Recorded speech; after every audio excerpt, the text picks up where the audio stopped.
Ya, assalamualaikum warahmatullahi wabarakatuh. Ya, balik lagi sama gue Dandi di Dance Motorwork. Jadi kali ini gue mau bikin video pemasangan master rem KTC Racing di motor Ninja 250 SL.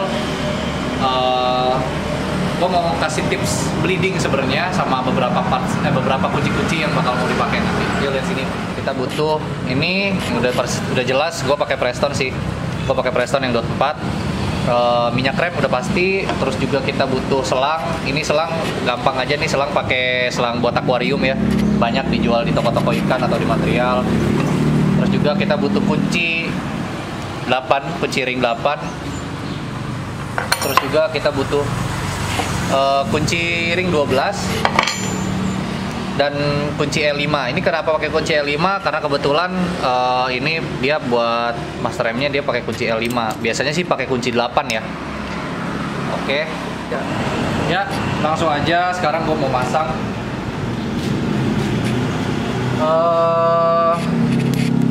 Kita pasang aja dulu langsung sini. Kayak gini ya. Pastiin nanti kenceng terus kalian. Sorry berisik suaranya, ada mobil. Terus jangan lupa ini harus kenceng ya.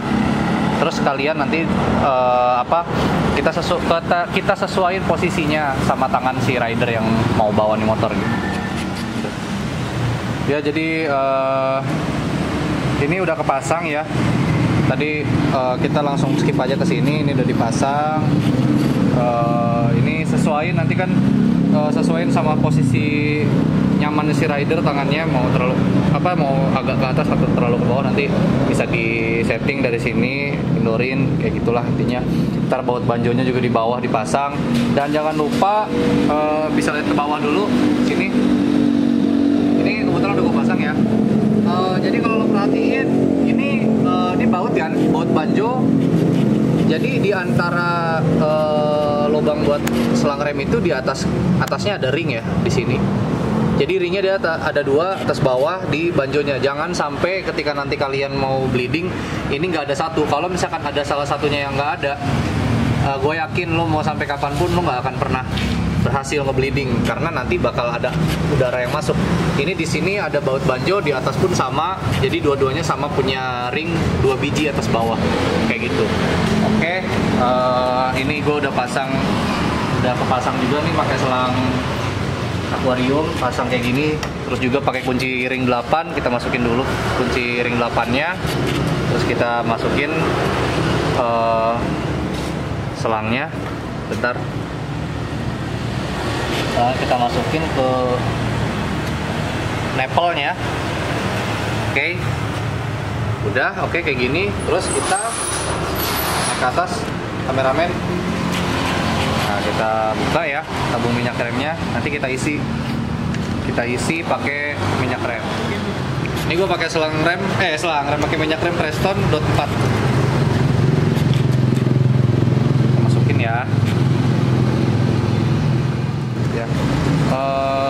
Ini kan udah diisi ya, lanjut yang tadi. Ini diisi, pastiin nanti dia nggak tumpah ke sini, makanya kita harus sedia air aja lah, pokoknya air buat nanti kalau misalkan khawatir ini jatuh ya, tumpah nih si minyak remnya ke bodi, kita bisa langsung basuh dengan air.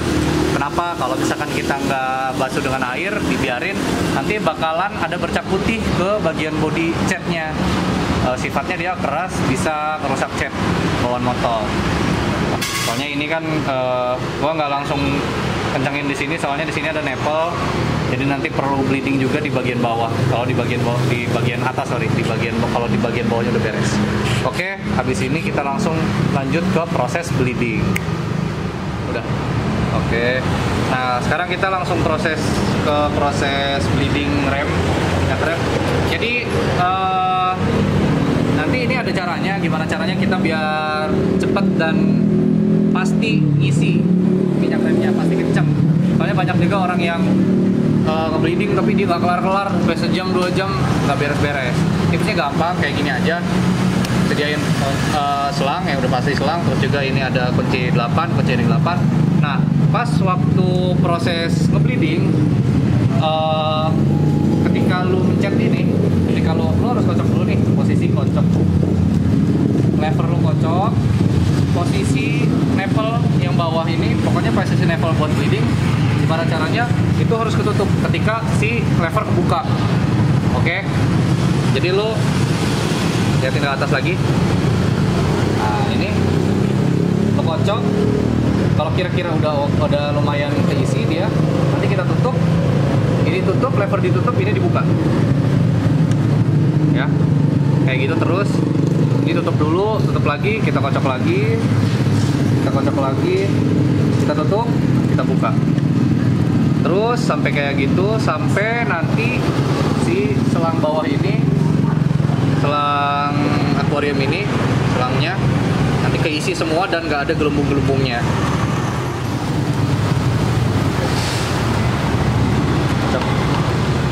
Nah, ini udah mulai keluar ya, tapi dia masih banyak. Ini udara, ini udara, ini udara, jadi masih ada banyak udara di dalam selang remnya dan di bagian master rem atasnya. Lagi Jar, kocok Jar. Oke, tutup. Buka. Nah. Tutup. Buka. Oke. Nah, ciri-cirinya kalau misalkan si banjonya ini rapet, banjo rapet atas bawah rapet, ketika nanti pas lagi dibuka, ini posisi ditutup kayak gini. Nah, dia nembakin minyak remnya kenceng, jadi nggak lambat. Ada yang lambat berarti dia masih ada kebocoran di banjo atas atau bawahnya. Mungkin ada ringnya yang nggak ada, hilang atau kurang kenceng. Buat teman-teman juga yang mau bleeding, jangan lupa pastiin ketika bleeding si minyak rem di tabung rem ini nggak habis ya. Jadi kalau misalkan udah tinggal sedikit kayak gini, kita tambahin lagi. Pastiin gimana caranya minyak remnya nggak habis. Kalau misalkan minyak remnya habis, nanti bakalan angin masuk lagi ke bagian master rem dan ke selang rem. Nah, ini kalau bisa diperhatiin, gelembungnya udah sedikit banget ya, sedikit banget. Nanti kita masih lanjutin bleeding sampai bener-bener si gelembung-gelembungnya udah bener-bener nggak ada ya. Jadi si selang si minyak rem yang keluar ini udah pure, murni semuanya minyak rem, nggak ada gelembung udara sama sekali. Kalau di bagian sini nanti udah selesai, udah bersih dari gelembung udara, nanti kita pindah bleeding di bagian atas. Oke. Oke, lanjut. Tadi bagian bawah udah, jadi sekarang lanjut ke bagian atas. Gue pastiin dulu minyak remnya cukup lah. Nah, ini kan bagian bawah udah kebuang semua ya anginnya. Nah, sekarang tinggal di bagian atas, karena di bagian sini juga dia banyak banget rongga untuk plus radial ya.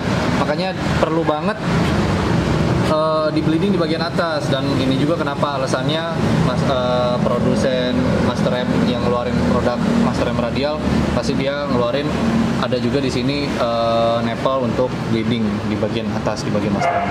Oke, lanjut langsung kita bleeding.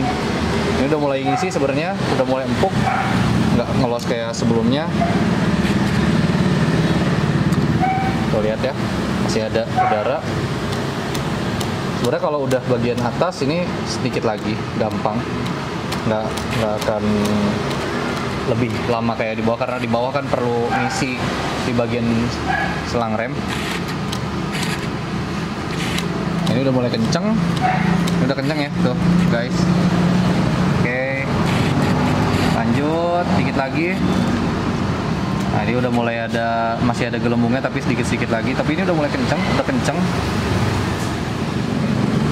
Kayak ini udah kenceng tapi masih ada gelembung sedikit tapi. Oke. Udah kenceng banget.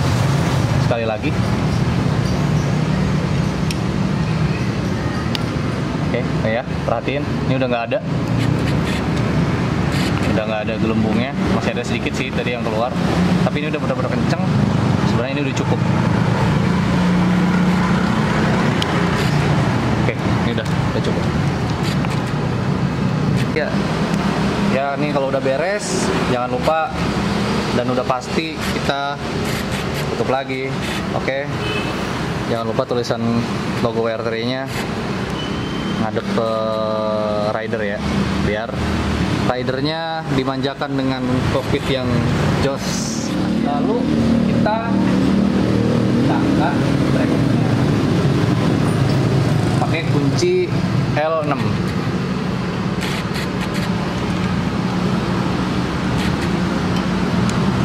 Oh iya, pastiin juga ini kan ada selang ya, selang dari tabung minyak rem ke master rem. Pastiin dia nggak ketarik dan juga nggak ketekuk. Jangan sampai ketekuk. Kalau ketekuk nanti distribusi ya saluran minyak remnya akan kehambat karena ketekuk. Jadi nggak bisa ini nggak ada saluran, nggak ada supply. Kencengin, masih kencang. Oke, udah beres. Ya, jadi mungkin segitu aja dari gua buat tutorial bleeding master rem khususnya buat radial ya. Sebenarnya untuk aksial sama aja, cuma bedanya dia nggak perlu nge-bleeding dari atas, jadi cuma dari satu sisi aja, dari kaliper aja. Ya mungkin segitu aja. Mohon maaf kalau misalkan banyak salah dari kata-kata yang gue bilang, kata-kata yang gue ucapin. Mungkin segitu aja. Assalamualaikum warahmatullahi wabarakatuh. Semoga ilmu yang gue kasih bermanfaat.